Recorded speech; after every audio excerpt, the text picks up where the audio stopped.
সংবিধানের আপনি দেখেন যে আর্টিকেল 27 যে 27-এ বলা আছে যে আইনের কাছে সবাই সমান, কিন্তু যখন আপনি বাস্তবে যান তখন দেখতে পান যে আইনের কাছে আসলে রাষ্ট্রের প্রতিটা নাগরিক সমান গুরুত্ব বা সমান অধিকার পায় না।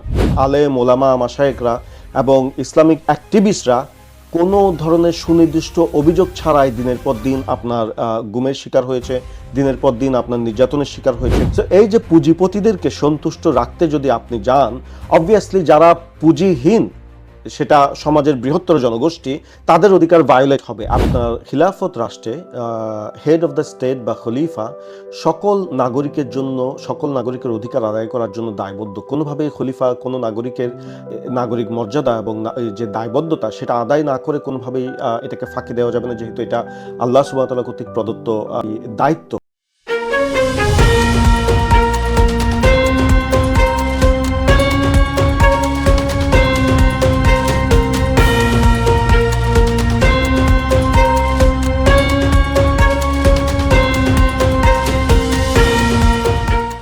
আউযু বিল্লাহি মিনাশ শাইতানির রাজিম। বিসমিল্লাহির রহমানির রহিম। আসসালামু আলাইকুম ওয়া রাহমাতুল্লাহি ওয়া বারাকাতুহু। স্বাগত জানাই আমাদের আজকের আপসীন বার্তায়। দাসত্ব ও দুর্নীতিমুক্ত রাষ্ট্র নির্মাণের ইশতিহার, এই শিরোনামে আমরা একটা সিরিজ অফ ডিসকাশন করছি। এই সিরিজের আজকের পর্বে আমরা আলাপ করব সবার জন্য রাষ্ট্র, নাগরিক অধিকার, সংখ্যালঘুদের নিরাপত্তা এবং নারীর মর্যাদা একটা রাষ্ট্র কিভাবে রক্ষিত করবে। এই আলোচনায় আমাদের সাথে অংশগ্রহণ করছেন জনাব মোহাম্মদ ইসলাম। আসসালামু আলাইকুম ইসলাম ভাই, কেমন আছেন? ওয়ালাইকুম আসসালাম ওয়া রাহমাতুল্লাহ। আলহামদুলিল্লাহ, আমি ভালো আছি। আপনি ভালো আছেন? জি ভালো, জাযাকাল্লাহ খাইর। আপনি জানেন যে বাংলাদেশে আসন্ন নির্বাচনকে রেখে আমরা একটা সিরিজ অফ ডিসকাশন করছি। তো এই ডিসকাশনের মধ্যে যে এই ব্যাপারটা বললাম, যে টপিকটা বললাম যে সবার জন্য রাষ্ট্র, এই টাইটেলের মধ্যে যে রাষ্ট্র কিভাবে নাগরিকদের অধিকার বা নিরাপত্তা নিশ্চয়তা করবে, এর মধ্যে যারা সংখ্যালঘু তাদের নিরাপত্তা কিভাবে রাষ্ট্র কিভাবে সুরক্ষিত করবে, একই সাথে নারীর অধিকার যেটা আমাদের দেশে লঙ্ঘিত হয় সেই ব্যাপারে কিভাবে রাষ্ট্র এই ব্যাপারগুলি কিভাবে সুরক্ষা করবে। এই ডিসকাশনটা আসলে করা খুবই প্রাসঙ্গিক।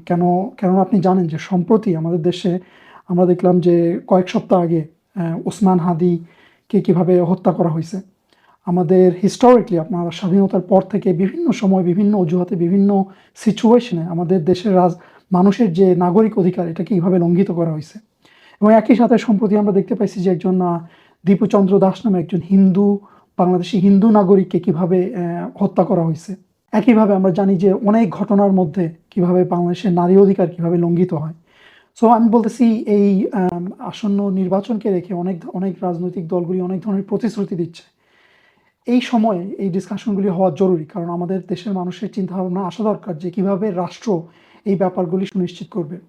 আজকে আপনার কাছে আমার প্রথম প্রশ্ন থাকবে যে আপনি এই ব্যাপারগুলি কিভাবে মূল্যায়ন করেন। বর্তমান বাস্তবতা, যেটা আমি কয়েকটা উদাহরণ আপনার সামনে তুলে ধরলাম, এই ব্যাপারগুলির যেই বাস্তবতা, এটাকে কিভাবে মূল্যায়ন করবেন বা আপনার কি অ্যানালিসিস আছে এই ব্যাপারে? জি, ধন্যবাদ এই আলোচনার সূত্রপাত করার জন্য। অবশ্যই আমাদের একটি গুরুত্বপূর্ণ নির্বাচন সামনে রয়েছে এবং এই নির্বাচনকে ঘিরে এই প্রশ্নগুলো উত্থাপন করা সমাজের প্রত্যেকটা স্তরের মানুষের জন্য গুরুত্বপূর্ণ। দেখেন যে রাষ্ট্র প্রতিষ্ঠার একটা দীর্ঘ সময় অতিক্রম করার পরেও আমরা দেখতে পাচ্ছি যে ব্রুটালি আপনি যেভাবে বলেছেন ওসমান হাদির হত্যা, এবং আমরা যে জুলাই আন্দোলনের পরে দেখতে পেয়েছি বিএনপির কিছু আপনার ক্রিমিনাল কর্তৃক একজন ব্যবসায়ীকে রাস্তায় পাথর দিয়ে তার মাথা চূর্ণ বিচূর্ণ করে দেওয়া, যেটা সমস্ত দেশবাসীকে হতবাক করে দিয়েছিল। এবং এই ধরনের বিভিন্ন কর্মকাণ্ড আমাদেরকে আসলে প্রশ্নের সম্মুখীন করে যে নাগরিক অধিকারকে আসলে সত্যিকার অর্থেই আমাদের রাষ্ট্রে প্রতিষ্ঠা করা গিয়েছে কিনা, এবং নারীদের অধিকার কি আসলে বা নারীদেরকে ন্যূনতম মর্যাদার আসনে আমরা প্রতিষ্ঠিত করতে পারছি কিনা, এবং সংখ্যালঘুদেরকে কি আমরা রাজনৈতিক হাতিয়ার হিসেবে ব্যবহার থেকে তাদেরকে একজন মর্যাদাপূর্ণ রাষ্ট্রের নাগরিক হিসেবে নিয়ে প্রতিষ্ঠিত করতে পেরেছে কিনা, এই প্রশ্নগুলো অবশ্যই একটা নির্বাচনের আগে উত্থাপন করা জরুরি এবং এগুলোকে সঠিকভাবে আপনার ব্যবচ্ছেদ করা জরুরি। আমরা দেখতে পেয়েছি যখন বাংলাদেশ রাষ্ট্র গঠন করার সময় আমরা দেখতে পেয়েছি তড়িঘড়ি করে একটি ব্রিটিশ ম্যান্ডেট বা ব্রিটিশ সংবিধান থেকে কপি পেস্ট করে এবং ভারতের অনুপ্রেরণায় একটি সংবিধান লেখা হয়েছে, যেখানে নাগরিক অধিকার, নারীদের অধিকার এবং সংখ্যালঘুদের অধিকার বিভিন্ন বিষয়েও মুখরোচক বাণী থাকলেও, মুখরোচক অধিকারের কথা লেখা থাকলেও এগুলো আমরা গত 50 বছরের এক্সপিরিয়েন্সে কখনো এগুলো দেখতে পাইনি যে এগুলোকে আদায় করা হয়েছে। বরঞ্চ আমরা দেখতে পেয়েছি যে এই রাষ্ট্রে যে সমস্ত নাগরিক যেন একটা থার্ড ক্লাস সিটিজেন হিসেবে তারা বসবাস করছে। যদি আইনের দোরগোড়ায় যায় তাদের কোনো আইনি অধিকার থাকে না, যদি আপনার সরকারি চাকরির ক্ষেত্রে যায় তাদের তেমন কোনো প্রাধান্য দেওয়া হয় না, যদি না পলিটিক্যাল লবি আপনার পিছনে থেকে কলকাঠি নাড়ে।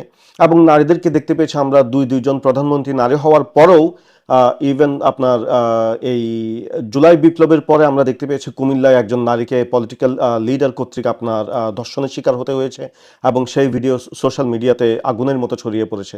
সো এই পর্যায়ে এসে অবশ্যই এটা একটা গুরুত্বপূর্ণ আলোচনার দাবি রাখে যে কেন আমরা এগুলো আদায় করতে ব্যর্থ হলাম।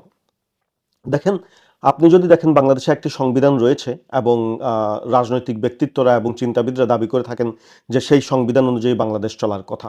এবং সংবিধানের আপনি দেখেন যে আর্টিকেল 27 যে 27-এ বলা আছে যে আইনের কাছে সবাই সমান, কিন্তু যখন আপনি বাস্তবে যান তখন দেখতে পান যে আইনের কাছে আসলে রাষ্ট্রের প্রতিটা নাগরিক সমান আপনার গুরুত্ব বা সমান অধিকার পায় না। আপনি যদি দেখেন, আমি যদি উদাহরণের সাথে বলি যে যখন আনভির সোভান বসুন্ধরার যিনি এমডি, ওনার ক্ষেত্রে যে অভিযোগ উত্থাপন করা হলো একটা নারী হত্যার বিষয় প্ররোচনা এবং একটা নারীকে আপনার এনস্লেভ করে রাখার ব্যাপারে যেই ঘটনা, আমরা দেখতে পেয়েছি এটা কোনো কনসিকুয়েন্সে ওনাকে ফেস করতে হয়নি, যে দেশের একজন শীর্ষস্থানীয় ব্যবসায়ী হওয়ার কারণে। অপরদিকে আমরা দেখতে পাই যে ইসলামের সাথে যে ইসলামিক যে কথা বলা ব্যক্তিরা বা আলেম ওলামা মাশায়েখরা এবং ইসলামিক অ্যাক্টিভিস্টরা কোনো ধরনের সুনির্দিষ্ট অভিযোগ ছাড়াই দিনের পর দিন আপনার গুমের শিকার হয়েছে, দিনের পর দিন আপনার নির্যাতনের শিকার হয়েছে, কোনো ধরনের সুনির্দিষ্ট অভিযোগ ছাড়াই তারা দীর্ঘদিন কারাবাস বরণ করতে হয়েছে। সংবিধানের আর্টিকেল 27-এ যেটা বলা হচ্ছে যে আপনার আইনের কাছে সবাই সমান, সেটা আমরা বাস্তবে কখনোই পরিলক্ষিত করিনি বাংলাদেশে। আপনি যদি দেখেন সংবিধানের আর্টিকেল 28-এ বলা হয় যে আপনার এমপ্লয়মেন্টের ক্ষেত্রে প্রত্যেকটা নাগরিকের সমান অধিকার রয়েছে। অথচ আমরা গত এই জুলাই বিপ্লবের আগে যেটা আপনার কোটা আন্দোলন হিসেবে যেটা আমরা জেনে এসেছি, সেই কোটা আন্দোলনেই আপনার রাস্তায় নেমে এসেছে ছাত্রছাত্রীরা এই বিষয়কে কেন্দ্র করেই যে তাদের সরকারি চাকরিতে যে তাদেরকে সমান অধিকার না দেওয়ার কারণে এই আন্দোলনটা ফর্ম করেছে। তো সংবিধান যেটা বলছে তার অপোজিট আমরা দেখছি যে সমাজে প্রতিষ্ঠিত রূপ পাচ্ছে আপনার পলিটিক্যাল ব্যাকিং এবং পলিটিক্যাল লবিং এর মাধ্যমে মানুষ ভিন্নভাবে রাষ্ট্রের থেকে আপনার প্রিভিলেজেস আদায় করে নিচ্ছে, যেটা অন্যান্য নাগরিকদের জন্য অ্যাপ্লিকেবল না।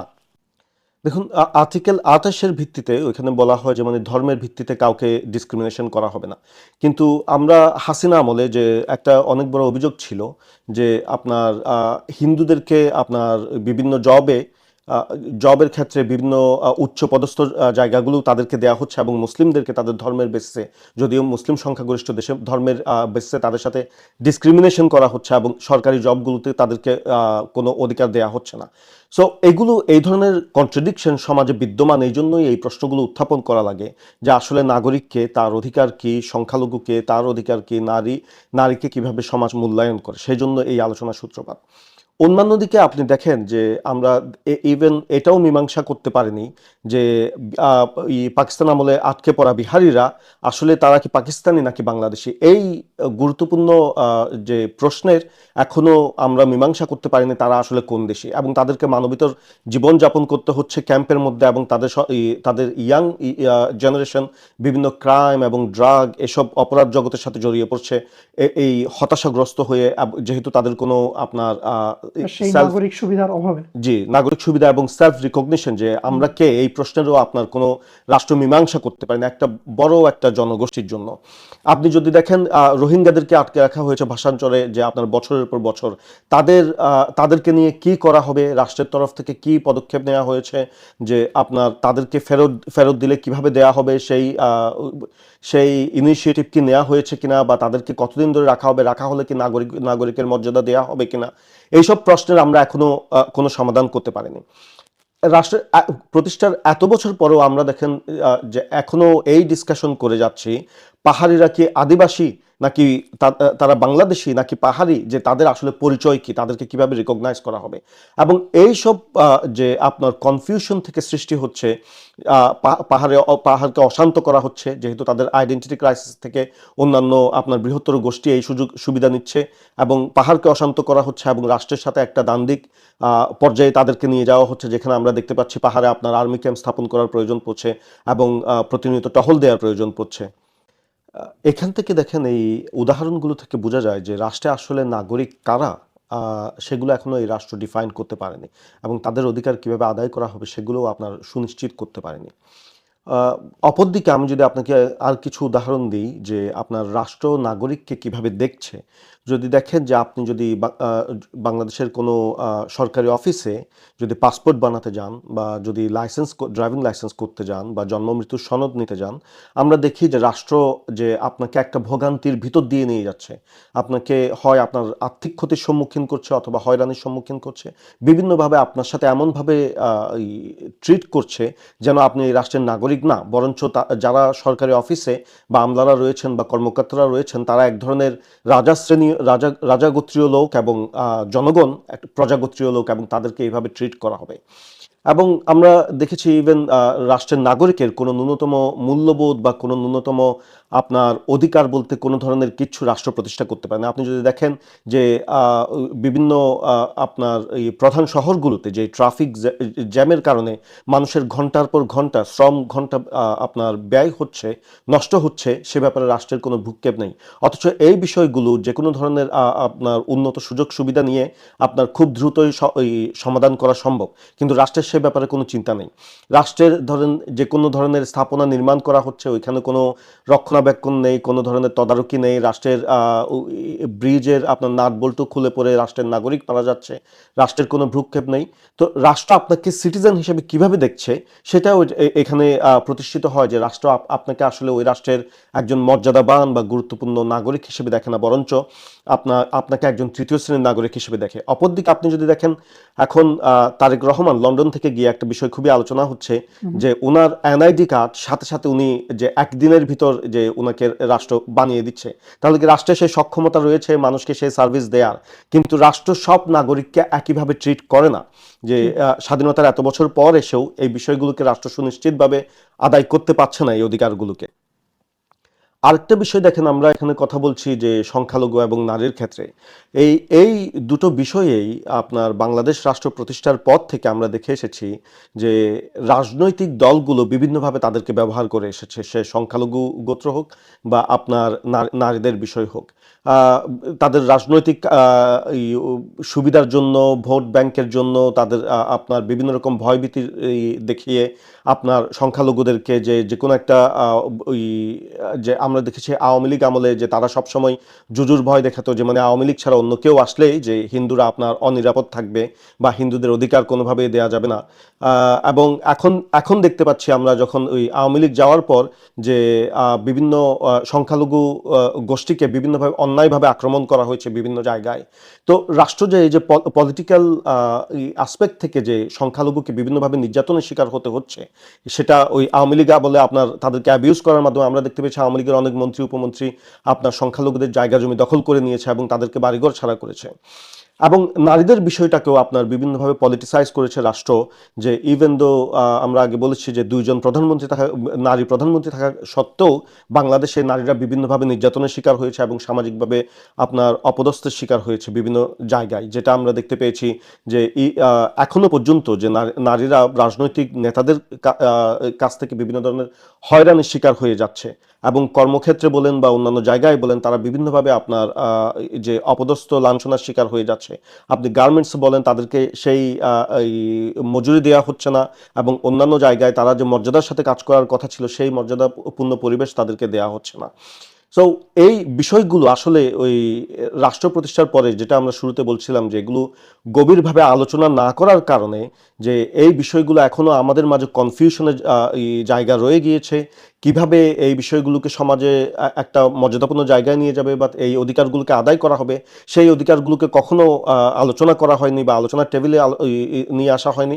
বরঞ্চ আমরা এই পার্টি কি ওই পার্টি, যে আওয়ামী লীগ আসবে কি বিএনপি আসবে কি জামাত আসবে, এই বিষয়গুলো নিয়েই সবসময় আমরা, আওয়ামী লীগ বাংলাদেশের শত্রু, বিএনপি বাংলাদেশের শত্রু, এই বিষয়গুলো নিয়েই সবসময় আমরা আলোচনায় মত্ত।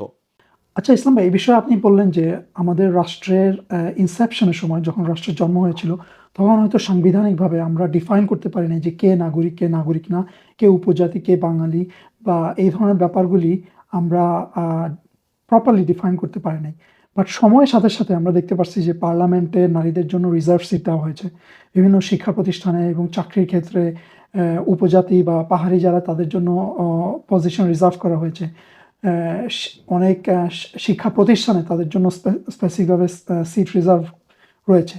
আমি যেটা বলার চেষ্টা করছি, হয়তো প্রোগ্রেসিভলি আমরা ওই একটা স্টেজে যাওয়ার চেষ্টা করতেছি যেখানে রাষ্ট্র সবাইকে একসাথে নিয়ে তাদের অধিকার সুনিশ্চিত করার চেষ্টা করতেছে। এই ব্যাপারে আপনি কি বলবেন, যে হয়তো শুরুতে ছিল না কিন্তু আমরা আস্তে আস্তে ওই পর্যায়ে যাচ্ছি? জি, দেখুন, সেই একই বিষয় আপনাকে, যেটা আমি শুরুতে বলছিলাম যে আমরা ডিফাইন করতে পারিনি আসলে এই অধিকারগুলো কি বা নাগরিকে বা কি।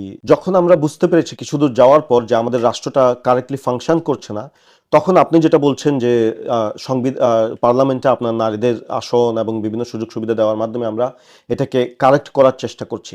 বাট এই দেখুন, এই যে যখন আমরা এটাকে কারেক্ট করার একটা জায়গা থেকে চিন্তা করছি যে এটাকে আমরা কিভাবে সংশোধন করব, এই বিষয়টাও ত্রুটিপূর্ণ।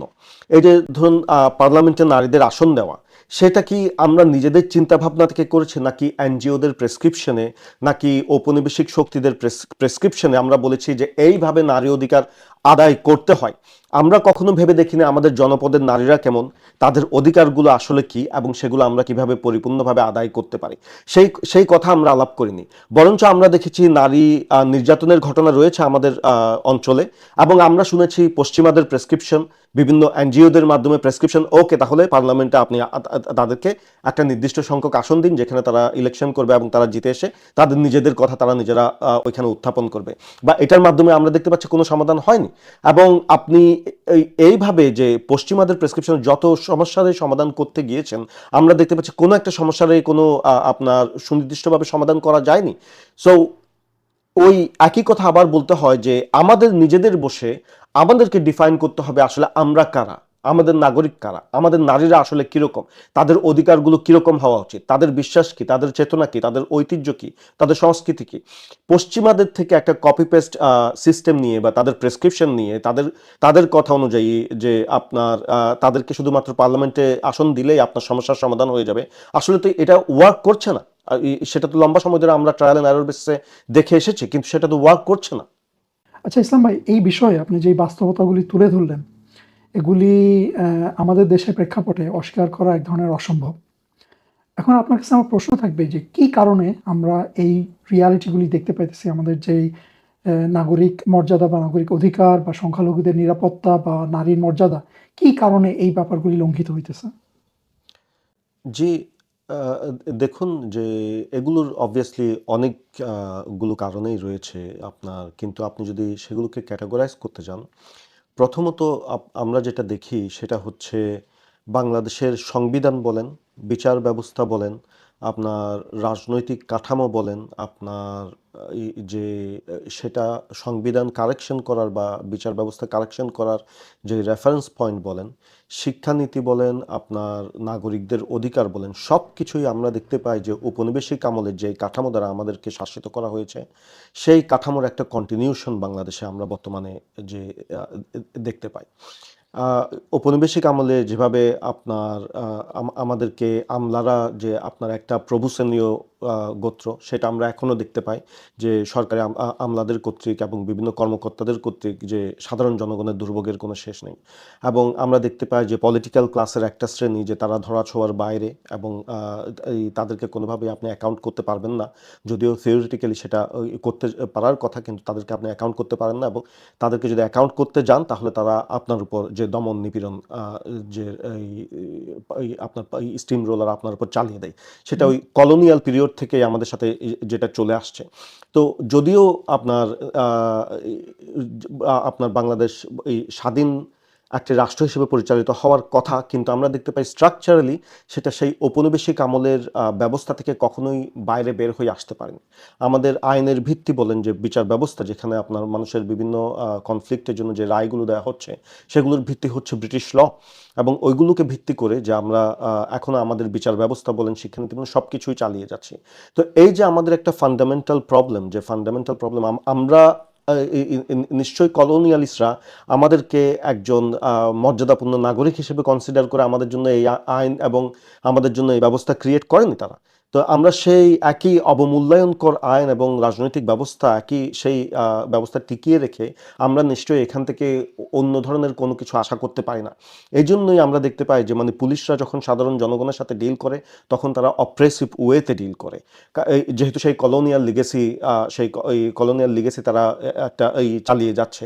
আমরা দেখতে পাই রাজনৈতিক নেতারা যখন জনগণের সাথে ওয়াদা করে, তখন সেটা জনগণের মাঝে এই নিয়ে কোনো দ্বিমত নেই যে তারা সেটা ভাঙবে সামনে গিয়ে। তো সেই কলোনিয়াল লিগেসি, আপনাকে ডিভাইড এবং রুল, যে এই হিন্দুদেরকে মুসলমানের ভয় দেখানো, মুসলমানকে হিন্দুদের ভয় দেখানো, সেই কলোনিয়াল লিগেসি এখনো বাংলাদেশে কন্টিনিউশন হয়ে যাচ্ছে।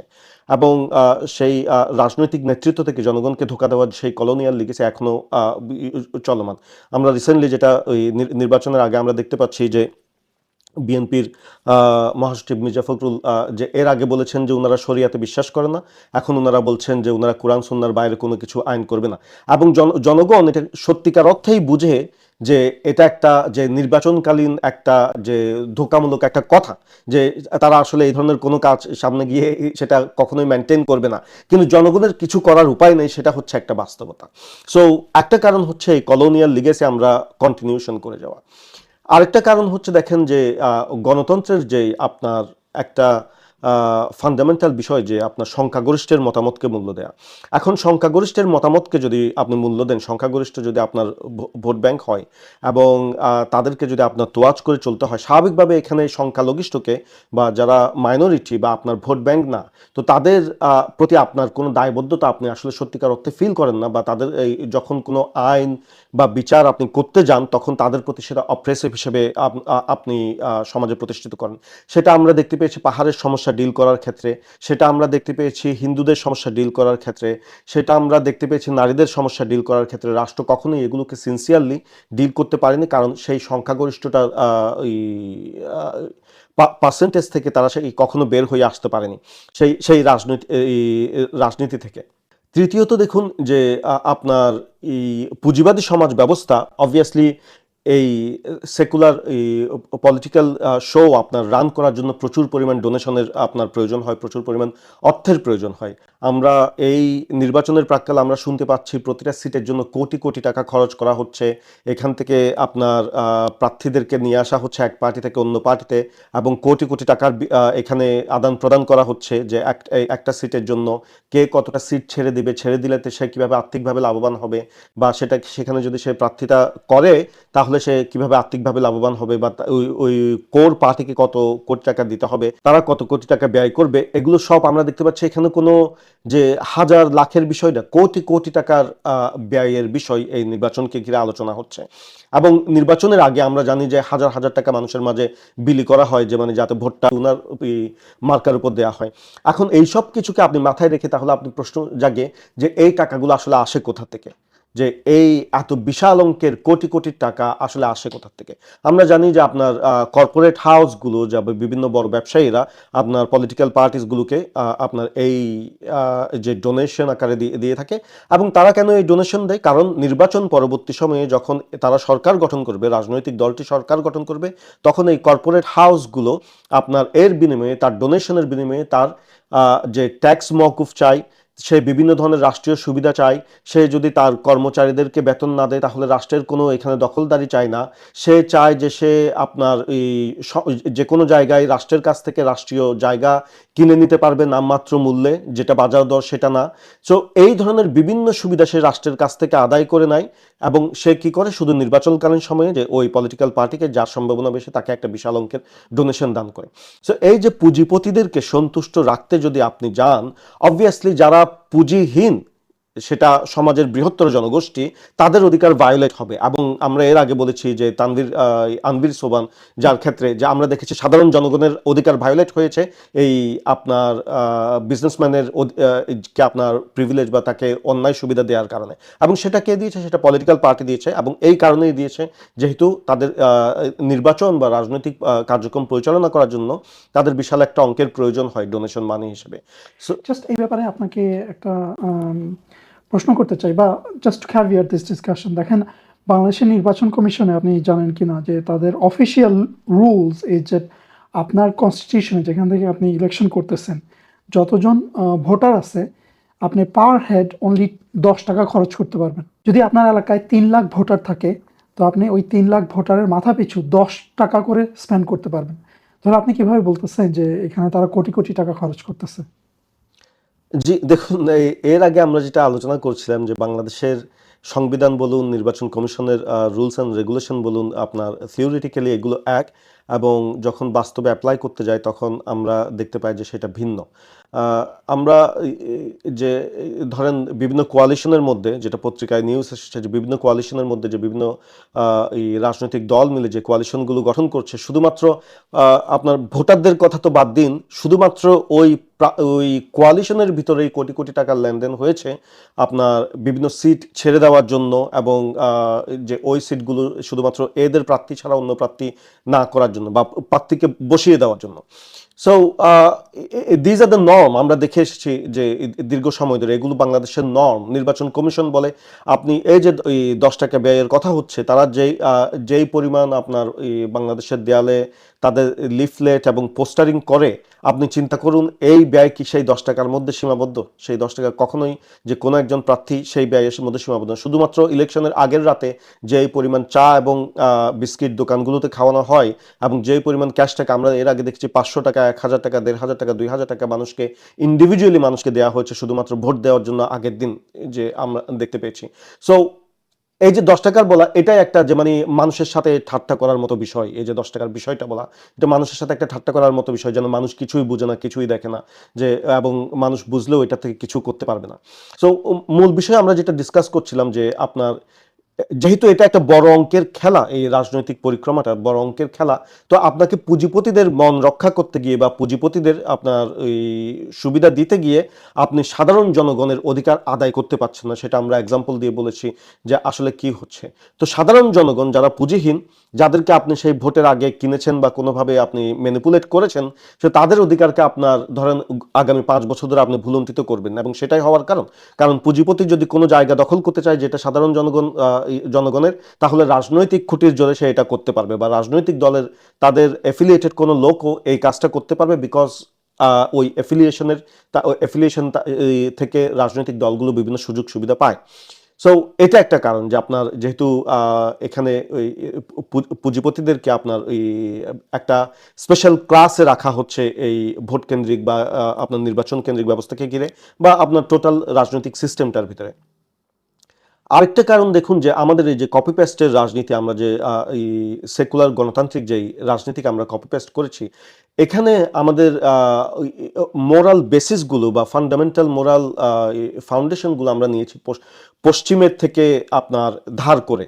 বেসিক্যালি পশ্চিম যেই চোখে নারীকে দেখে, আমরা আমাদের দেশেও ওইভাবে বা আমাদের রাজনৈতিক পরিমণ্ডলও ওইভাবে নারীকে দেখতে চাই।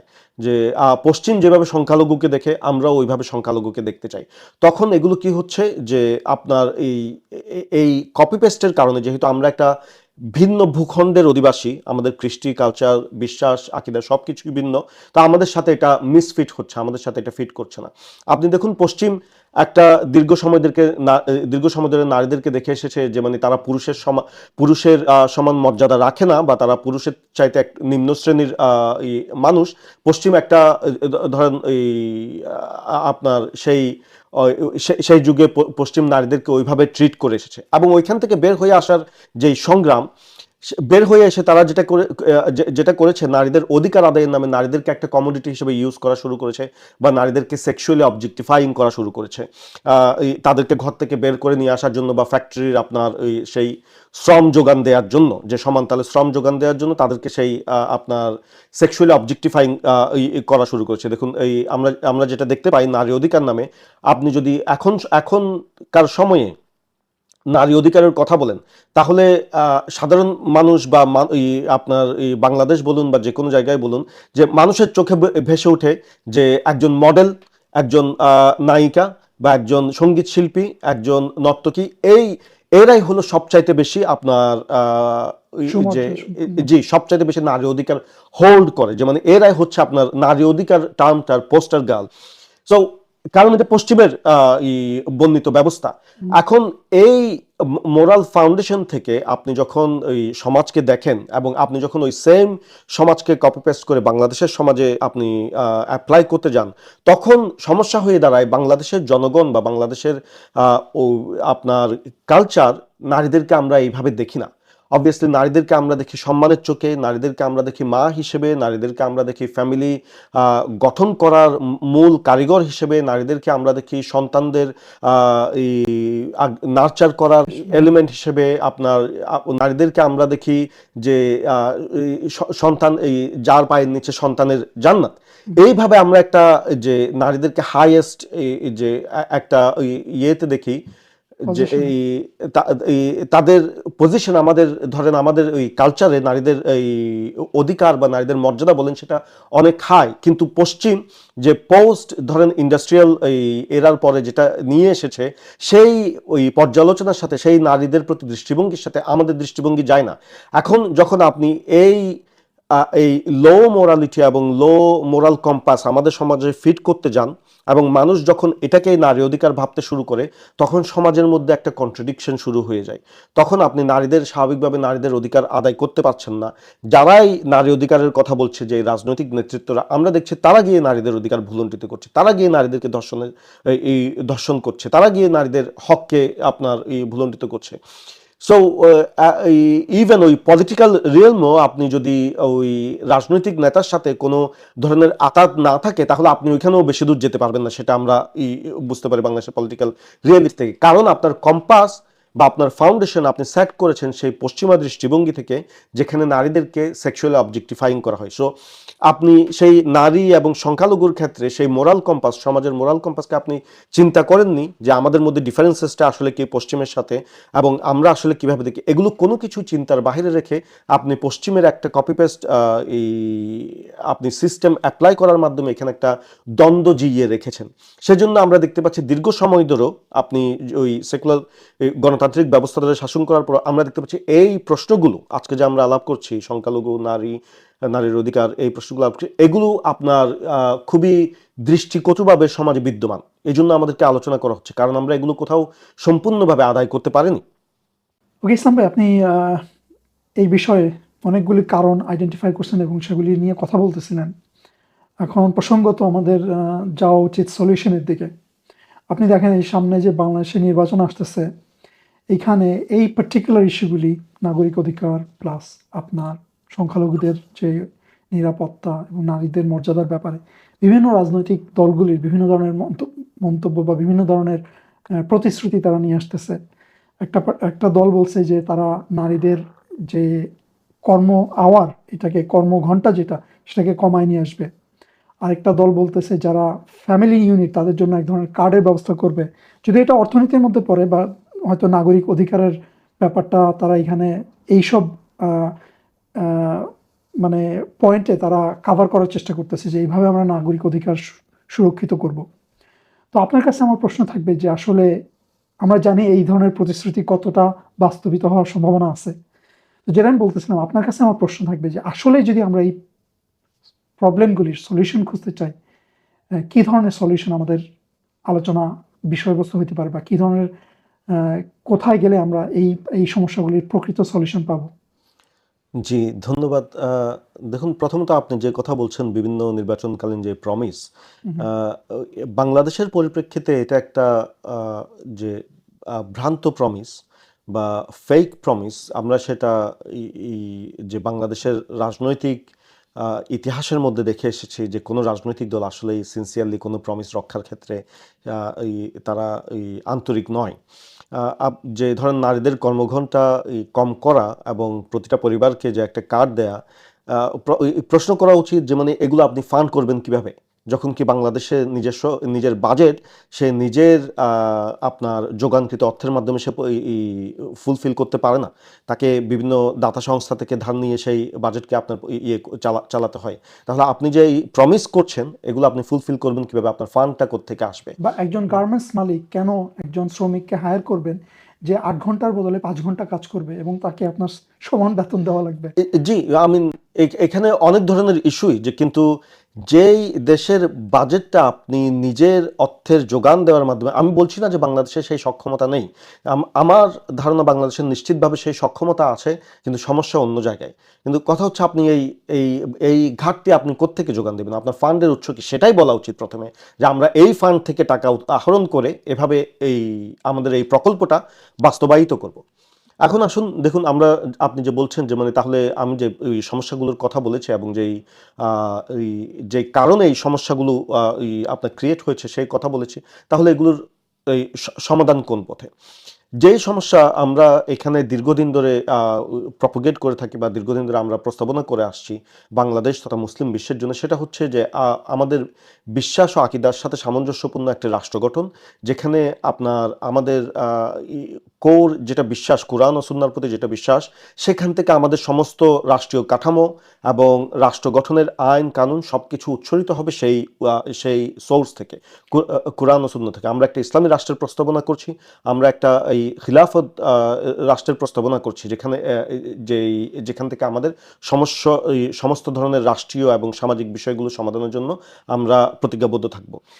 আচ্ছা ইসলাম ভাই, এই ব্যাপারে আমার ছোট একটা মন্তব্য ছিল, যেটা হলো যে আমি এই প্রশ্ন যখন আপনাকে পোজ করি তখন আমি হয়তো আইডিয়া করতে পারছিলাম যে আপনি ইসলামিক সলিউশনের কথা বলবেন।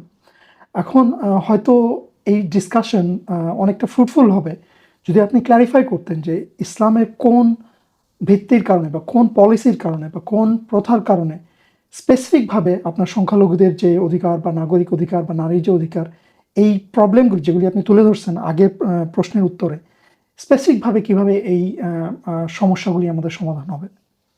জি, সেটাই আমি করতে যাচ্ছিলাম, কিন্তু প্রথমে আমি যে রাষ্ট্রের যেই ধরন, সেই ধরনটাকে ক্লারিফাই করছিলাম, যে রাষ্ট্রটা হবে ইসলামের বেসিসে, কোরআন এবং সুন্নাহর বেসিসে। সেই রাষ্ট্রকে আপনি ইসলামিক রাষ্ট্র বলতে পারেন বা খিলাফত রাষ্ট্র বলতে পারেন।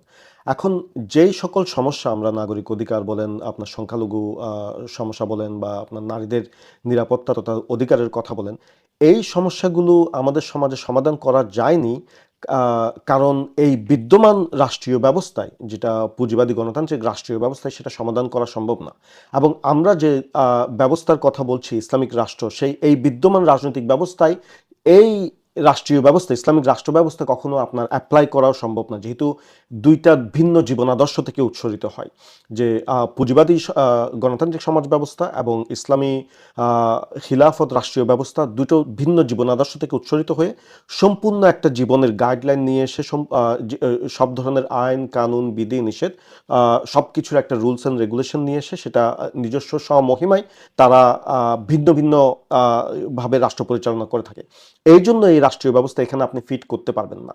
তাই বর্তমান রাষ্ট্রীয় ব্যবস্থা থেকে সম্পূর্ণভাবে আপনার সরে এসে সেই ইসলামী রাষ্ট্র ব্যবস্থা গঠন করতে হবে। এখন দেখুন যে সেই ইসলামিক রাষ্ট্রীয় ব্যবস্থায় আমরা দীর্ঘদিন ধরে আপনার চ্যানেলেই যে আমরা বলে আসছি যে সেই ইসলামিক রাষ্ট্রীয় ব্যবস্থার কথা তথা খিলাফতের কথা, যে একটা আপনার খসড়া সংবিধানও প্রণয়ন করা হয়েছে, যেটা সবার জন্য উন্মুক্ত, সবাই দেখতে পারে। সেই খসড়া সংবিধানের অনুচ্ছেদ 6-এ বলা হচ্ছে, জাতি ধর্ম বর্ণ নির্বিশেষে সকল নাগরিকের প্রতি ন্যায় বিচার নিশ্চিত করা হবে। এখন দেখুন, এই যে এখন কেউ হয়তো বলতে পারে যে এটা জাস্ট আপনার একটা সংবিধানের ধারা এবং এটা মানার জন্য রাষ্ট্র বাধ্য, কারণ এটার ভিত্তি হচ্ছে কোরআন এবং সুন্নাহ। এটা যদি আপনি ফুলফিল না করেন, তাহলে আপনাকে আপনার রাষ্ট্রের জনগণ তো অ্যাকাউন্ট করবে, এবং ওই রাষ্ট্রীয় মেকানিজমের বিভিন্ন অ্যাকাউন্টেবিলিটির এই স্টেপের মাধ্যমে আপনার শাসক গোষ্ঠীকে অ্যাকাউন্ট করা হবে। শুধুমাত্র এই নয়, আপনি এই অনুচ্ছেদ যদি অ্যাপ্লাই না করেন, সকল নাগরিককে যদি সমান মর্যাদায় আপনি ন্যায় বিচার নিশ্চিত না করেন, তাহলে আপনাকে আল্লাহর কাছেও জবাবদিহিতার সম্মুখীন করা হবে, যেটার ক্ষেত্রে মুসলিমরা সবসময় ভীত সন্ত্রস্ত থাকে। এবং এই রাষ্ট্র ব্যবস্থা যেটার কথা আমরা বলছি, সেই রাষ্ট্র ব্যবস্থা এবং সংবিধান এবং রাষ্ট্র ব্যবস্থার আইনের ভিত্তি হচ্ছে আহ, আমাদের সকলের সৃষ্টিকর্তা আল্লাহ সুবহানাহু ওয়া তাআলা। এবং আল্লাহ সুবহানাহু ওয়া তাআলা যেহেতু উনি পক্ষপাত করার থেকে মুক্ত এবং উনি কোনো সীমাবদ্ধতার ভিতরে আবদ্ধ নয়, তাই এই যে সংখ্যালঘু এবং সংখ্যাগুরুর যে সমস্যা, যে অন্যদের প্রতি জুলুম করার যে সমস্যা, তো এই আইনের মাধ্যমে সেই সমস্যাটা সমাজ থেকে দূর করা সম্ভব, যেহেতু যে আল্লাহ সুবহানাহু ওয়া তাআলার আইন সবার প্রতি ন্যায় বিচার করতে সক্ষম। এবং সমাজের প্রত্যেকটা নাগরিক এবং প্রত্যেকটা মানুষের প্রতি মানুষের অধিকার আদায় করা এবং তাদের প্রতি ন্যায় বিচার প্রতিষ্ঠা করা এই আইনের মাধ্যমেই সম্ভব, যেহেতু সেটা মানুষের সীমাবদ্ধ জ্ঞানের মাধ্যমে প্রণীত করা হচ্ছে না এবং সীমাবদ্ধ মানুষ এই বিষয়গুলো নিয়ে আলাপ করে বের করে আনছে না আসলে এই যে কোনো একটা নির্দিষ্ট ইনসিডেন্টে আইনটা কি হওয়া উচিত। আমরা জানি যে আল্লাহ সুবহানাহু ওয়া তাআলা হচ্ছেন আল হাকিম, উনি আপনার সব বিষয়ে অবগত এবং উনি যে সকল বিষয়ের খবর রাখেন। তো উনার পক্ষেই এই ধরনের আইন দেওয়া সম্ভব, যেখানে একটা পক্ষপাতহীন একটা সমাজ ব্যবস্থা গঠন করা সম্ভব, যে আইনকে ভিত্তি করে।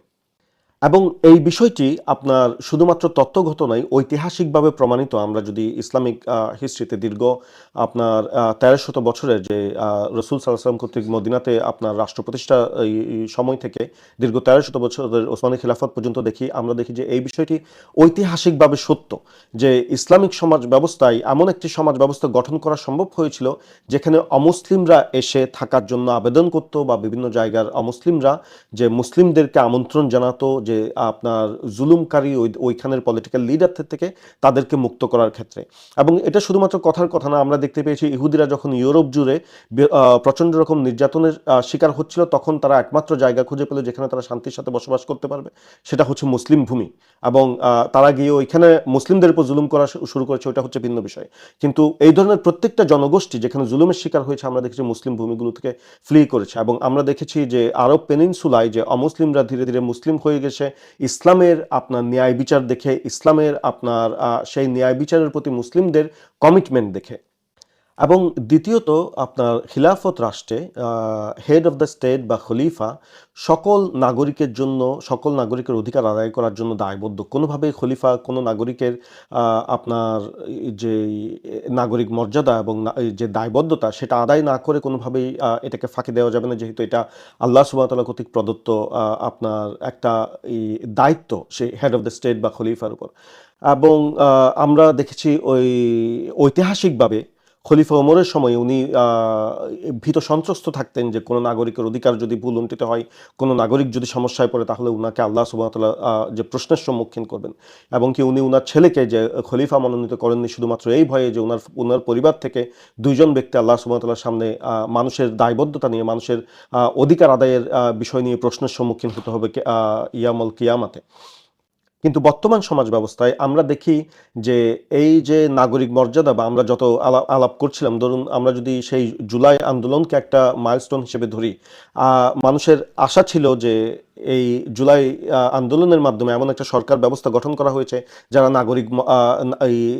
নাগরিকের অধিকারকে মূল্যায়ন করবে এবং সেই অধিকারকে আপনার ফুলফিল করতে যথেষ্ট কাজ করবে। কিন্তু আমরা দেখতে পাচ্ছি যে সেই সরকার কর্তৃক নাগরিক অধিকার ভুলুণ্ঠিত করা হচ্ছে এবং সেই সরকার কর্তৃক নাগরিকদেরকে জেল জুলুমের শিকার করা হচ্ছে, যেটা হাসিনা আমলেও করা হয়েছে।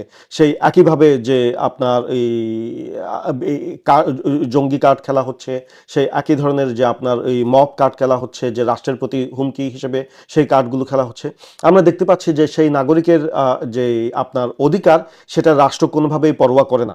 এবং ঐতিহাসিকভাবে আমরা দেখেছি যে আপনার এই রাষ্ট্র, ইভেন ধরেন ডেঙ্গু মহামারীর সময়ে রাষ্ট্র এই বিষয় যে একজন আরেকজনের কাছে দায়িত্ব ঠেলে দেওয়ার কাজ করছিল স্বাস্থ্য মন্ত্রণালয় এবং পরিবেশ মন্ত্রণালয়। তারা কনফিউজ ছিল যে মানে এই ডেঙ্গু মহামারী ডিল করা কোন মন্ত্রণালয়ের অধীনে পড়ে।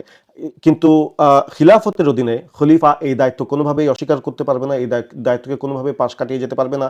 যদি নাগরিক আপনার ক্ষুধার্ত থাকে, যদি নাগরিক আপনার তার বেসিক নিড ফুলফিল না হয়, তাহলে খলিফা কোনোভাবে পাশ কাটিয়ে যেতে পারবে না যে এটা আমার দায়িত্ব না, বা এই রাষ্ট্রের সেই আপনার ক্যাপাবিলিটি নেই। সেই ক্যাপাবিলিটি অর্জন করা রাষ্ট্রের দায়িত্ব, খলিফার দায়িত্ব, এবং সেটাকে ফুলফিল করা, সেটাকে অ্যাপ্লাই করা, সমাজে আপনার নাগরিকের মর্যাদা ফিরিয়ে দেওয়া, সেগুলো আপনার ওই রাষ্ট্রে এবং খলিফার দায়িত্ব। আচ্ছা ইসলাম ভাই, এই ব্যাপারে আমার হয়তো একটু ক্লারিফিকেশন দরকার, যেটা আমি আপনার কাছে জানতে চাচ্ছি যে আপনি বললেন যে মহান আল্লাহ সুবহানাহু ওয়া তাআলা উনি আমাদের সবার সৃষ্টিকর্তা, এবং উনি হচ্ছে এই জীবন ব্যবস্থার উৎস, বা এই সকল নির্দেশনাগুলি ওনার কাছ থেকে আসতেছে।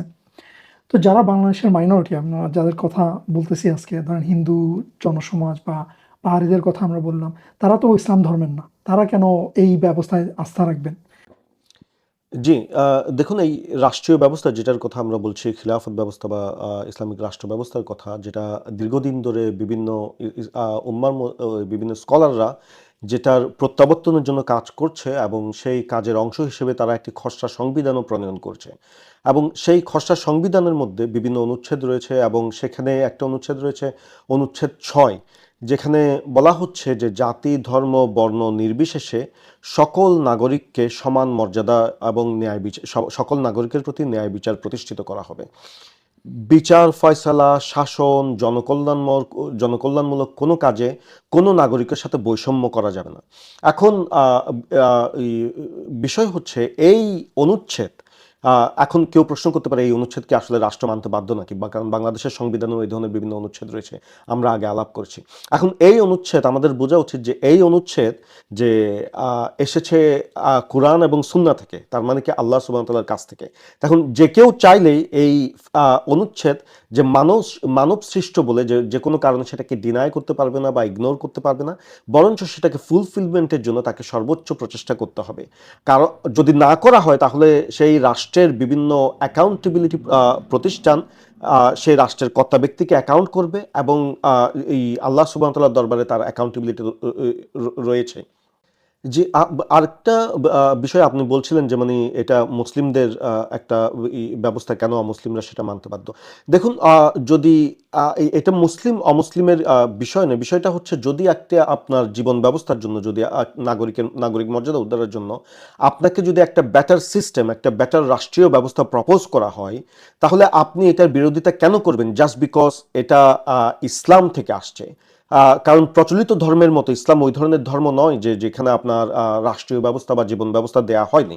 ইসলাম সম্পূর্ণ জীবন ব্যবস্থা দেয়া হয়েছে। এখন এখানে আমি ধরেন আপনার এই প্রোগ্রামের মাধ্যমে আমি সবাইকে উন্মুক্ত আহ্বান জানাই যে তারা সেই বিষয়টা আলাপ করার, বা যে পর্যালোচনা করার, যে ইসলামের যে রাষ্ট্রীয় ব্যবস্থা সেটা কি আপনার যে কোনো ব্যবস্থার চাইতে অমুসলিম এবং অন্যান্য ধর্মীয় বিশ্বাস যারা রাখে তাদের প্রতি মোর ন্যায় বিচার করতে সক্ষম কিনা। থিওরিটিক্যালি আপনার যে আমরা সংবিধানের কথা বলছি সেটার মাধ্যমে, কোরআন সুন্নাহর মাধ্যমে, এবং ঐতিহাসিকভাবে সেটা কি সম্ভব করা হয়েছিল কিনা। যদি বলা হয় যে মানে না মুসলিমরা এটা মানবে না, তো যে বর্তমান সেকুলার ব্যবস্থায়, রাষ্ট্রীয় ব্যবস্থায় আমরা বসবাস করছি, সেটা তো কারো ধর্মই রিফ্লেক্ট করছে না। তাহলে সেটা যদি কেউ আপনার মানতে তার যদি অসুবিধা না হয়, তাহলে আরেকটি ব্যবস্থা কেন মানতে মানুষ কমপ্লেন করবে, যখন কি সেটা তাকে নাগরিক মর্যাদা দিবে, তার ন্যায় বিচার নিশ্চিত করবে, তাকে তার রাষ্ট্রে একজন মর্যাদাপূর্ণ নাগরিক হিসেবে বসবাস করার সুযোগ দিবে। এবং এই কারণেই ঐতিহাসিকভাবে যে আমি যে কথা আগে বলছিলাম যে ইহুদিরা যখন ইউরোপে নির্যাতিত হচ্ছিল, তখন মুসলমানদের ওইখানে যে ফিলিস্তিন বা ওই অঞ্চলে বা আরব ভূমিতে চলে গিয়েছিল। এবং সেটাই যে আপনার এই ইসলামিক ব্যবস্থা, যদিও এটা একটা আপনার ধর্মীয় দৃষ্টিকোণ থেকে যদি দেখে যে মানে এটা ইসলাম থেকে উৎসরিত হয়ে এসেছে, কিন্তু এটা মুসলিম অমুসলিম নির্বিশেষে সকলকে নাগরিক মর্যাদায় দেখে, তাদেরকে সংখ্যালঘু হিসেবে দেখে না, কাউকে আপনার সংখ্যাগুরু বা সংখ্যালঘু হিসেবে রাষ্ট্র পরিগণিত করতে পারে না, তাদেরকে সকলে নাগরিক হিসেবে দেখে। কারণ রাসূল সাল্লাল্লাহু আলাইহি ওয়াসাল্লাম বলেন, মান আযা যিম্মিয়ান ফাকদ আযানি, যে কোনো জিম্মিকে হার্ট করলো সে যেন আমাকে হার্ট করলো। জিম্মি মানে যে আপনার অমুসলিম নাগরিকদের ক্ষেত্রে, ইসলামিক রাষ্ট্র অমুসলিম নাগরিকদের ক্ষেত্রে বলা হয়েছে যারা কভেনেন্ট প্রাপ্ত, যারা প্রোটেকশন প্রাপ্ত, যাদেরকে আপনার রাষ্ট্র প্রোটেক্ট করতে জিম্মাদার, যাদেরকে প্রোটেকশন দিতে।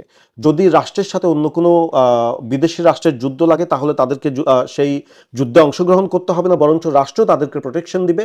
এবং যদি রাষ্ট্র সেই প্রোটেকশন দিতে ব্যর্থ হয়, তাহলে তারা যেই রাষ্ট্রের প্রতি যেই আপনার জিজিয়া আকারে ট্যাক্স প্রদান করবে, সেই ট্যাক্স তাদেরকে ফেরত দিতে বাধ্য থাকবে এবং ঐতিহাসিকভাবে বিভিন্ন আপনার যে খলিফারা সেই প্রোটেকশন মানি তাদেরকে ফেরত দেওয়া হয়েছে এবং তাদের ধর্মীয় আচার আচরণ, তাদের পোশাক পরিচ্ছদ, খাদ্যাভ্যাস, এগুলো কোনো কিছুতেই রাষ্ট্র ইন্টারফেয়ার করবে না। শুধুমাত্র রাষ্ট্রীয় বিষয়ে যখন আপনার কোনো যে বিচার ফয়সালার ক্ষেত্রে রাষ্ট্রীয় আপনার আদালতে যাওয়া হবে, তখনই শুধুমাত্র আপনার তাদের উপর সেই শরিয়া আইন অ্যাপ্লাই করা হবে বা রাষ্ট্রের যেই প্রণয়নকৃত আইন সেটা অ্যাপ্লাই করা হবে, কিন্তু তাদের ব্যক্তিগত জীবনে রাষ্ট্র যে কোনো রকম হস্তক্ষেপ করবে না।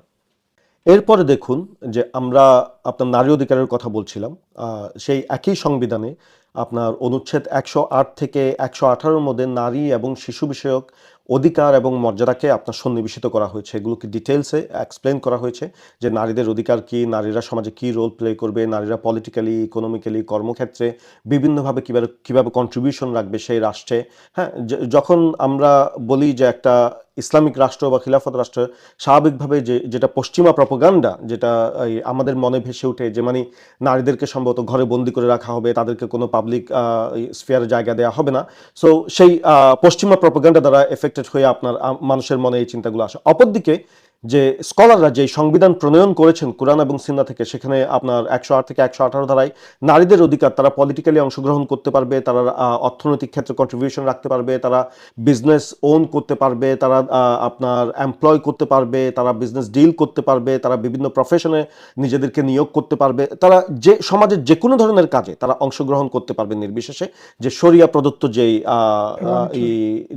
জায়গা দেওয়া হয়েছে তাদেরকে, সেই জায়গা অনুযায়ী পুরুষেরও যেহেতু যেরকম কিছু সীমাবদ্ধতা রয়েছে, নারীদেরও কিছু সীমাবদ্ধতা, সেই জায়গাগুলো মেনটেন করে, সেই রুলস অ্যান্ড রেগুলেশনগুলো মেনটেন করে তারা সমাজের প্রত্যেকটা স্তরে যে অংশগ্রহণ করতে পারবে এবং অংশগ্রহণ করা যে সমাজে অনেক সময় এটা এনকারেজেবল। এই অ্যাগেন এই সংবিধানের অনুচ্ছেদের মাধ্যমে এই বিষয়গুলোকে এনশিওর করার জন্য রাষ্ট্র দায়বদ্ধ। রাষ্ট্র এই কথা বলতে পারে না যে ধরেন পশ্চিমের যেই কপি পেস্ট সমাজ ব্যবস্থাকে নিয়ে এসে আমাদের সমাজকে না বুঝে, আমাদের নারীদেরকে না বুঝে, আমাদের শিশুদেরকে না বুঝে, যে কপি পেস্ট সমাজকে নিয়ে এসে নারীদেরকে সেক্সুয়ালি অবজেক্টিফাইং এর যে ব্যাপার, যে সেটাকে রাষ্ট্র যে আপনার সেটা চাপিয়ে দিয়ে তারপর বলতে পারে না যে কেন নারী অধিকার আদায় হচ্ছে না, তখন বুদ্ধিজীবীরা আলাপ করতে পারে না। আপনি সেই অনুচ্ছেদ, সংবিধানের সেই অনুচ্ছেদ 108 থেকে 118 পর্যন্ত আপনি সমাজে অ্যাপ্লাই করার জন্য খলিফা এবং তার টিম দায়বদ্ধ এবং নারীদেরকে সেই সুরক্ষা, সেই মর্যাদা, সেই উচ্চ স্তরে নিয়ে যেতে সে দায়বদ্ধ। উদাহরণস্বরূপ দেখেন যে আপনার এই পশ্চিমা সভ্যতায় যে আপনার কিছু দিন পূর্বেও তারা আলাপ করছিল যে নারীরা কি আসলে পুরুষের সমান মর্যাদা রাখে কিনা, বা মানবিক মর্যাদার দিক থেকে নারীরা কি ভোট দেওয়ার যোগ্য কিনা, বা তাদের মতামত কি পুরুষের মতামতের সমান কিনা, তারা কি সম্পত্তির উত্তরাধিকার পাবে কিনা, তারা কি আপনার এডুকেশনের যে রাইট পাবে কিনা। হ্যাঁ, এবং আমরা জানি যে আপনার ফেমাসলি তাদেরকে উইচ হান্ট করা হয়েছে যে ইউরোপে, ব্রিটেনের মতো দেশে, যে বিভিন্ন অপবাদ দিয়ে।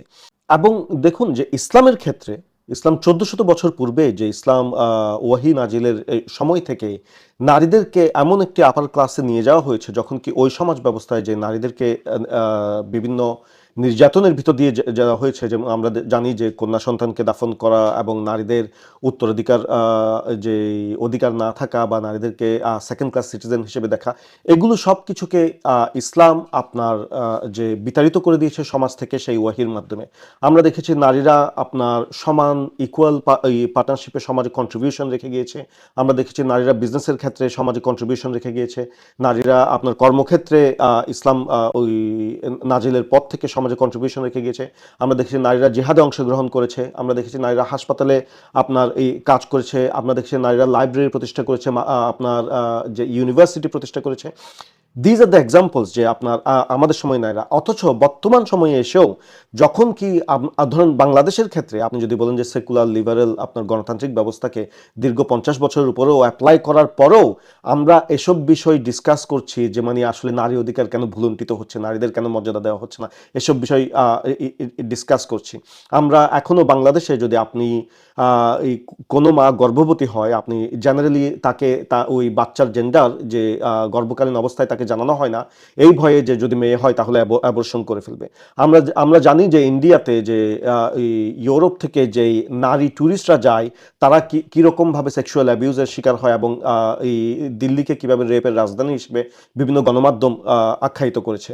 সো এই যে ধরুন সেকুলার লিবারেল গণতান্ত্রিক ব্যবস্থা অ্যাপ্লাই করার এতদিনের পরও যেখান থেকে তারা আমাদেরকে বলতে চায় যে মানে নারী অধিকার প্রতিষ্ঠিত করা সম্ভব এবং নারী অধিকার আদায় করা সম্ভব, এই ব্যবস্থাগুলোর অধীনে নারীরা এমনভাবে নির্যাতিত হয়ে আসছে যে আপনি সেটা বাংলাদেশ বলুন যে বা ইন্ডিয়া বলুন, যে ইভেন মায়ের গর্ভকালীন অবস্থায় আপনাকে জেন্ডার দেখতে দিচ্ছে না এই ভয়ে, যে because there is a practical reason there. এখন যেই মানুষগুলো এই ব্যবস্থার ভিতর দিয়ে যাচ্ছে, অবভিয়াসলি তাদের কাছ থেকে আমরা এটা আশা করতে পারি না যে দীর্ঘ সময় ধরে এই শাসন ব্যবস্থার অধীনে থেকে এটা আশা করতে পারি না তারা নারীদেরকে মর্যাদাপূর্ণ অবস্থানে অধিষ্ঠিত করবে। যখন কি আমরা দেখি যে ইসলাম নারীর মর্যাদা, যেটা বলছিলাম যে 1400 বছর আগে প্রতিষ্ঠিত করেছে, বরঞ্চ একজন সিঙ্গেল নারীর মর্যাদার উপর হাত পড়ার কারণে সেই রোমান সাম্রাজ্যের বর্ডারের কাছে কোনো নারী মুসলিম নারীকে আক্রমণের কারণে আপনার এই অ্যাবিউজ করার কারণে খলিফা একজন যে এই মুতাসিম বিল্লাহ খলিফা, উনি তার সমস্ত সেনাবাহিনীকে প্রেরণ করতে যে দাঁড়িয়ে গিয়েছিলেন শুধুমাত্র একজন মুসলিম নারীর আর্তনাদের কারণে। বিকজ উনি জানতেন যে এটা যদি উনি রেকটিফাই না করেন, এটাকে যদি উনি ফিক্স না করেন, এই অন্যায়ের যদি উনি প্রতিবাদ না করেন, তাহলে আল্লাহ সুবহানাহু ওয়া তাআলার কাছে ওনাকে দায়বদ্ধ হতে হবে এবং আল্লাহ সুবহানাহু ওয়া তাআলা ওনাকে যে অ্যাকাউন্ট করবেন এই বিষয়ে, এবং ওনাকে কিয়ামতের দিন শক্ত যে বিচারের সম্মুখীন হতে হবে। এবং খিলাফত রাষ্ট্রীয় ব্যবস্থার অন্যান্য বিচারিক ইনস্টিটিউশনগুলো তো রয়েছেই, যে আমরা ইভেন ঐতিহাসিকভাবে দেখেছি যে খলিফাকে বিভিন্নভাবে, আমি আরেকটা পডকাস্ট বা কোনো এক জায়গায় আলাপ করছিলাম যে ওসমানী খিলাফায় বিভিন্ন একজন খলিফা, ওনার নামটা আমার এখন মনে আসছে না, উনি ওনার মায়ের বিরুদ্ধে উনার কোর্টে হেরে গিয়েছিলেন সম্পত্তি বিষয়ক আইনের ক্ষেত্রে, যে কারণ উনি উনার মায়ের সম্পত্তি অন্যায়ভাবে অধিগ্রহণ করার কারণে। So these are the example of the Islamic state, যে এবং ইসলাম যখন সম্পূর্ণভাবে প্রতিষ্ঠিত থাকে তখন নারী এবং শিশু অধিকার এগুলোকে কিভাবে আপনার সমাজে প্রতিষ্ঠিত করা হয়। ইসলামিক পরিশেষে আমি বলতে চাই যে ইসলামিক রাষ্ট্র ব্যবস্থায় যেসব বিজাতীয় সংস্কৃতি এবং বিজাতীয় চিন্তা চেতনার কারণে আমাদের সমাজে এই সমস্যাগুলো হচ্ছে, যে বিষয়গুলো আমরা আজকে আলোচনা করছি, নাগরিক অধিকার, নারীর মর্যাদা ভুলন্টন করা এবং যে সংখ্যালঘুদের অধিকারকে আপনার ভায়োলেট করা, যে বিষয়গুলোকে আমরা ডিসকাস করছি, যে বিজাতীয় সংস্কৃতি এবং বিজাতীয় চিন্তা চেতনা অনুপ্রবেশের কারণে ইসলামিক রাষ্ট্রীয় ব্যবস্থায় এই চিন্তা চেতনার অনুপ্রবেশকে সম্পূর্ণভাবে বন্ধ করা হবে এবং মুসলিমদেরকে, বিশেষত মুসলিম ইউথদেরকে একটা বিগার ভিশনে আপনার পরিচালিত করা হবে, যেখানে তারা পুরো মানব জাতিকে, সমস্ত মানব জাতিকে একটা অধিকতর সম্মানজনক পজিশনে নিয়ে যাওয়ার যে প্রচেষ্টায় তারা ব্রত থাকবে, প্রচেষ্টায় তারা নিমগ্ন থাকবে, যেটা কি মানুষকে অন্ধকার থেকে আলোর দিকে নিয়ে আসা। যেই বিষয়গুলো আমরা ডিসকাস করেছি, যে পুরো দুনিয়া জুড়ে যেই মানুষের প্রতি নাগরিক অধিকার, নারী অধিকার এবং শিশু অধিকার এবং সংখ্যালঘু অধিকার ভায়োলেট করা হচ্ছে, সেই জুলুম থেকে মানুষকে বের করে নিয়ে আসা এবং মানুষের সাথে ন্যায়, মর্যাদা, শান্তি, সম্প্রীতির সাথে কিভাবে একটা সমৃদ্ধশীল সমাজ গঠন করা যায়, আপনার সেই দৃষ্টিকোণ থেকে যুব সমাজকে পরিচালনা করা হবে এবং সেই আদর্শ দ্বারা অনুপ্রাণিত হয়ে সেই রাষ্ট্রীয় ব্যবস্থা আপনার যুব সমাজকে একটা ফিউচার দুনিয়া গঠন করার প্রেরণা যোগাবে। পরিশেষে দেখুন, আমরা পূর্বে যে কথা বলছিলাম যে বিভিন্ন ধরনের বিজাতীয় সংস্কৃতি এবং চেতনার কারণে আমাদের ইয়ুথ এবং নারীদের প্রতি দৃষ্টিভঙ্গি এবং সংখ্যালঘুদের প্রতি দৃষ্টিভঙ্গি, যে আমরা পশ্চিমাদের সমাজ ব্যবস্থার আদলে আমরা যেটা প্রতিষ্ঠিত করতে চাচ্ছি আমাদের সমাজে, যেটা আমাদের সমাজের সাথে ফিট হয় না, সেই কারণে দ্বন্দ্বগুলো জিইয়ে থাকে। এখন দেখুন ইসলামের দৃষ্টিভঙ্গি, যেটা আমরা দেখি যে আমাদের ইসলামিক দৃষ্টিভঙ্গি থেকে আপনি যদি পৃথিবীকে দেখেন তাহলে হচ্ছে যে আপনার একটা অ্যাকাউন্টেবিলিটি রয়েছে এবং এই দুনিয়াতে আপনি শুধুমাত্র নিজের জন্য নয়, আপনি অপরের জন্য করার মাধ্যমে এই দুনিয়াতে আপনার লিগেসি রেখে যান এবং আপনি আল্লাহ সুবহানাহু ওয়া তাআলার একজন খলিফা হিসেবে এই দুনিয়াতে আপনার যে জীবন পরিচালিত করেন। এই পরিচালনার ক্ষেত্রে এই পরিক্রমায় আপনাকে আপনার ফেলো সিটিজেনের রাইট প্রদানের ক্ষেত্রে নিশ্চয় করতে হয়, এবং আপনি কারোর উপর জুলুম করছেন না এটা নিশ্চয় করতে হয়। আপনি সংখ্যালঘুদের সাথে, আমি আগে রসুল সাল্লাহ আসলামের হাদিস বলেছি যে সংখ্যালঘুদেরকে আপনি যে হার্ম করা, রসুল সাল্লাহ আসলামকে হার্ম করার সমান বলছেন উনি। আপনি নারীর প্রতি কোনো ধরনের অ্যাবিউজ করছেন না এটাকে নিশ্চিত করতে হয়। শিশুদেরকে আপনি নির্যাতন করছেন না নিশ্চিত করতে হয়। এবং আপনি অন্য কোনো নাগরিকের প্রতি আপনি কোনো ধরনের নির্যাতন, তাদের কোনো ধরনের অসুবিধার সম্মুখীন করাচ্ছেন না আপনার কার্যক্রমের মাধ্যমে, সেটা নিশ্চিত করতে হয়। সো যখন আপনি বর্তমান সমাজ ব্যবস্থায় আমরা দেখি যে শুধুমাত্র আপনি আপনার হ্যাপিনেসকে ম্যাক্সিমাইজ করার জন্য আপনি এই দুনিয়াতে, সেটাই আপনার পারপাস, যে আপনার প্রাচুর্যতা থেকে, আপনার লাক্সারিকে কিভাবে আপনি ম্যাক্সিমাইজ করবেন, সেটাই হচ্ছে আপনার জীবনের মূল উদ্দেশ্য। যখন কি ইসলামিক সমাজ ব্যবস্থা সেটা সম্পূর্ণভাবে ভিন্ন। আপনি একটি বৃহত্তর সমাজ পরিচালনার ক্ষেত্রে এবং নিজের চাইতে বেশি সমাজ এবং অন্যান্য নাগরিকদের প্রতি আপনার দায়িত্ব সচেতন হিসেবে আপনি সেই সমাজে বসবাস করেন। এবং ইসলামিক সমাজ ব্যবস্থায় এই যেসব বিজাতীয় সংস্কৃতির কারণে আমাদের এই অধঃপতন ত্বরান্বিত হয়েছে, সেই বিজাতীয় সংস্কৃতিকে আমরা সেই ইসলামিক সমাজ ব্যবস্থায় অনুপ্রবেশ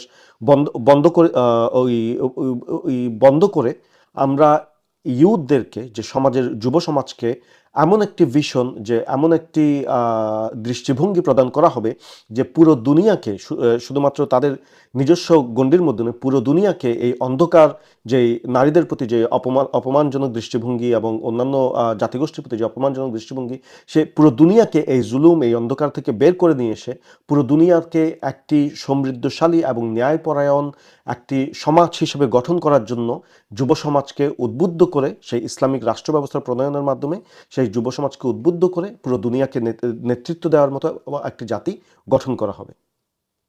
জাজাকাল্লাহ খাইর ইসলাম ভাই, আজকে এই পর্বে আমাদের সাথে আলোচনায় অংশগ্রহণ করার জন্য, যেখানে আপনি আজকের যে আলোচিত বিষয়গুলো, নাগরিক অধিকার, সংখ্যালঘুদের অধিকার এবং নারীদের অধিকারের ব্যাপারে, যে এটা একটা রাষ্ট্র, ইসলামিক যে রাষ্ট্র, এটা সবার জন্য কিভাবে একটা রাষ্ট্র হবে এবং সবার জন্য সেই তাদের যে অধিকার সুনিশ্চিত করবে, এই ব্যাপারগুলি খুবই ক্রিস্টাল ক্লিয়ারভাবে আমাদের সামনে তুলে ধরার জন্য আমাদের যে সিরিজ অফ ডিসকাশন, দাসত্ব এবং দুর্নীতিমুক্ত রাষ্ট্র গঠনের ইশতিহার, this would be one of the key episodes. So once again, thank you very much for your time. No problem. দর্শক, আশা করি আমাদের আজকের এই এপিসোড আপনারা উপভোগ করেছেন এবং আপনাদের জন্য আমন্ত্রণ রইল আমাদের নেক্সট পর্বে অংশগ্রহণ করার জন্য। আসসালামু আলাইকুম ওয়া রাহমাতুল্লাহি ওয়া বারাকাতুহু।